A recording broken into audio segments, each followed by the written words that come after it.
icyo nafashe nk'umukristo ni uko nkwiriye kwihatira kwera imbuto muri bagenzi banjye. Murakoze mu gihe utanye mutwibwira. Murakoze, nitwa Uwiragiye Enata, nsengera muri paruwasi ya Gahanga, nkaba nsengera mu ivugururwa muri Roho Mutagatifu muri groupe charismatique aba Yesu na Mariya. Murakoze cyane, ku cyumweru cya 16 ubundi umukristo yakwibaza ngo utahana iki? Uyu munsi nkuko twumvishije ijambo ry'Imana ritubwira kuba ingano, nanjye numva aho kuba ngomba kuba ingano mu muzabibu, aho kugira ngo mbe umuntu mubi nkaba umuntu mwiza ku buryo badashobora kuba Nyagasani yaza akandimbura nkuko wa mubibyi yabibye ingano, ariko umwanzi akaza akabibamo urumamfu. Nanjye ntahanye ko ntagomba kuba urumamfu muri bagenzi be, agakora ibikorwa by'urukundo, akongera gusenga cyane, agerageza kwitagatifuza. Ni gute rero watandukanya umuntu umeze nk'urumamfu n'umuntu umeze nk'ingano? Abo tubatandukanya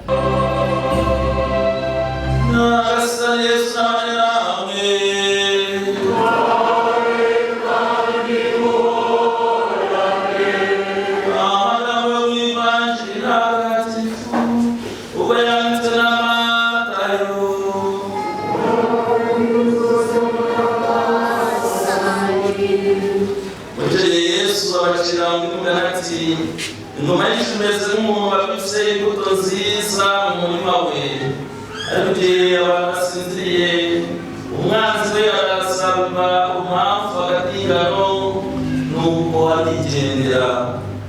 Ingano ziramera zimaze kugendana, ubwo umwavu nabwo ruragaragara. Abagaragu basanga n'umurima baramubaza bati shobuja, ntiwari warabitse imbuto nziza mu murima wawe, ni iki gituma harimo urumamfu? Arabasubiza ati ni umwanzi wabigize.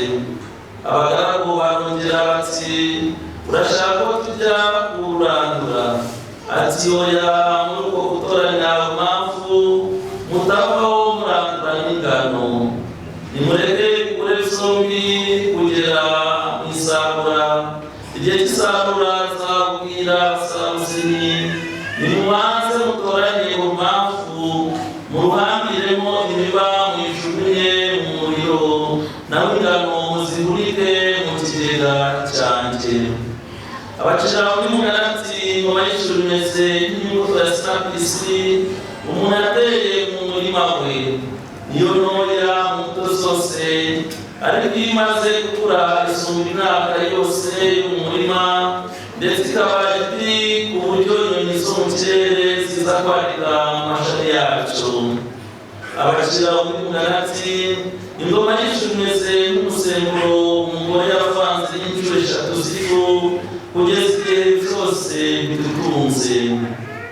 Ibyo byose Yesu yabibwiraga Rwanda mu migani, ntacyo babwiraga atababwiye mu migani. Bityo uzuzwa Yesu yavuze ati umunwa wanjye uzavuga mu migani, nzamaza ibyahishwe kuva isi ikiremwa. Hanyuma asiga rubanda aryumvira.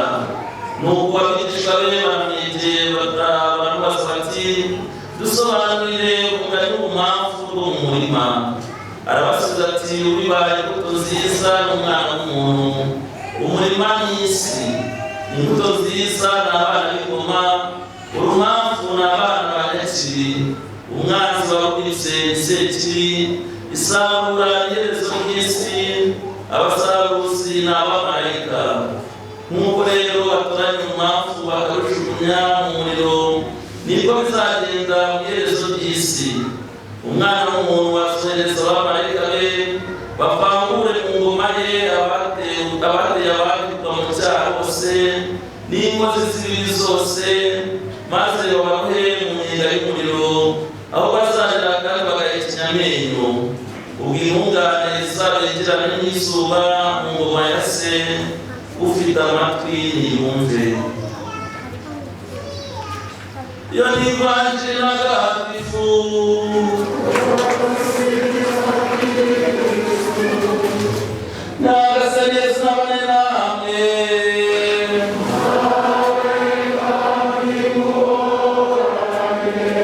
nyagasani mana datadushobora kuzose n'abasezerano n'ishyariwe abahe umugisha mu rubyaro rwanyu umwana w'ikinege w'imana abagira impuhwe abahore hafi mu mahirwe cyangwa se mu makuba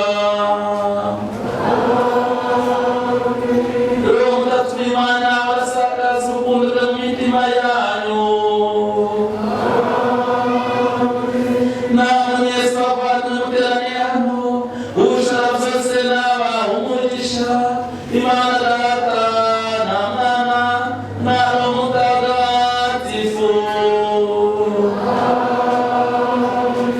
imujyane kandi mwirabura mu ishuri rya yesu kristu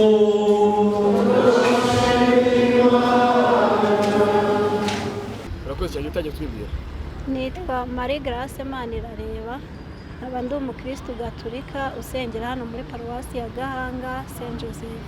Marigra wenda uradufasha wongereho ijwi gatoya kuri iki cyumweru cya 16 wumvishe amasomo yose basomye uyu munsi umukristo akwiye gutahana iki? Aha kuri aya masomo y'uyu munsi icyo nafashe nk'umukristo ni uko nkwiriye kwihatira kwera imbuto muri bagenzi banjye nkatangirira ku dukorwa dutoya nkura muri rwa rugero rw'iriya vanjiri y'akabuto gato ka sinapisi kuko udukorwa duto nitwo tuzamura umukristo tukamugeza no ku bikorwa bishyitse. Ni ubuhe butumwa wumva wagenera abavandimwe mubana mu buzima busanzwe?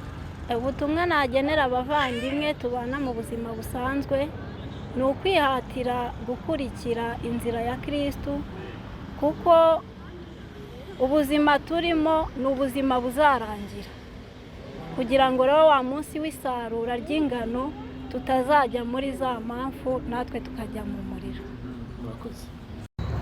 Murakoze mu gihe utajya mutwibwira. Murakoze nitwa Wiragiye Enata nsengera muri paruwasi ya Gahanga nkaba nsengera mu ivugururwa muri roho mutagatifu muri groupe charismatique aba Yesu na Mariya. Murakoze cyane ku cyumweru cya 16 ubundi umukristo yakwibaza ngo utahana iki?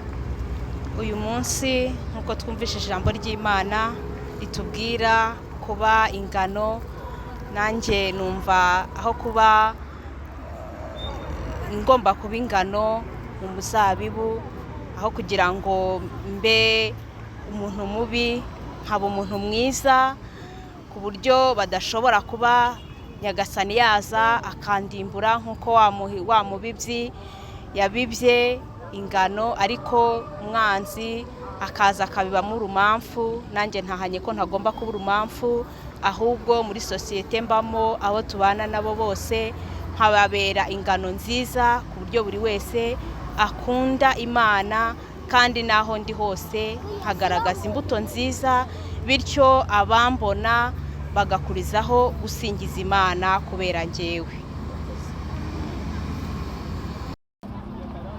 Nitwa Musengimana Dativa nkaba no muri paruwasi ya Gahanga Mutagatifu Yosefu ni nayo mvukamo nayo nabatirijwemo. Ni byiza cyane kuri iki cyumweru cya 16 umuntu yakwibaza ngo nk'umukristo wo mu Kiliziya Gatolika akwiye gutahana iki? Icyo umuntu akwiye gutahana kuri uyu munsi ni uko nk'uko ivanjiri yabitubwiraga tugomba kwirinda kuba urumamfu mu ngano ahubwo tugahora dukora ibikorwa byiza mu ivugabutumwa rya buri mukristo dushishikaza n'abandi kutabura urumamfu mu ngano ahubwo tukaba ingano nziza ku buryo buri wese yakumva yatera intambwe mu rugero twaba turi kumwereka. Ni iki wumva wakuye mu ivanjiri uyu munsi wagiramo inama abavandimwe cyangwa n'inshuti mu buzima busanzwe? Inama nagira abavandimwe cyangwa se n'abandi bose nabera urugero ni uko kwitagatifuza ari ingenzi kugira ngo ejo umuntu adasubira inyuma akaba urumamfu kandi mu ntambwe yateye yari ingano. Murakoze. Igihe utangira twibwira. Kristo yazakozwe Amazina nitwa Mukeshimana Francine, nkaba ndi umukristo muri paruwasi ya Gahanga Saint Joseph, ni naho nabatirijwe. Turi ku cyumweru cya 16 wumvishe igitambo cya misa, n'icyo utahanye? Icyo nahanye ni uko ngomba kuba ingano, ntagomba kuba urumamfu, bitewe n'uko Nyagasani Yezu yavuze ko ingano ari abana b'Imana, urumamfu ari sekibi. Niyo mpamvu rero ngomba kuba ingano muri bagenzi banjye, mu bavandimwe n'inshuti duhorana mu buzima bwa buri munsi. Iyo uvuze ingano hari abakumva igihingwa cyangwa se bavuga urumamfu kumva wenda nabwo ni igihingwa, ariko mu buzima busanzwe muri realite y'ubuzima busanzwe buriho, ubundi umuntu ukwiye kuba ari ingano nzima ukwiye kwitwara ate? Agomba kwera imbuto nziza muri bagenzi be, agakora ibikorwa by'urukundo, akongera gusenga cyane, agerageza kwitagatifuza. Ni gute rero watandukanya umuntu umeze nk'urumamfu n'umuntu umeze nk'ingano? Abo tubatandukanya nk'ubu nk'umuntu utabashije kuza gusenga, tuba dufite impamvu zitandukanye, ariko hari ababigiramo uruhare. Uwo rero Sekibi aba yamugendereye, tuba tugomba no kumusengera kugira ngo agaruke mu nzira nziza. Murakoze.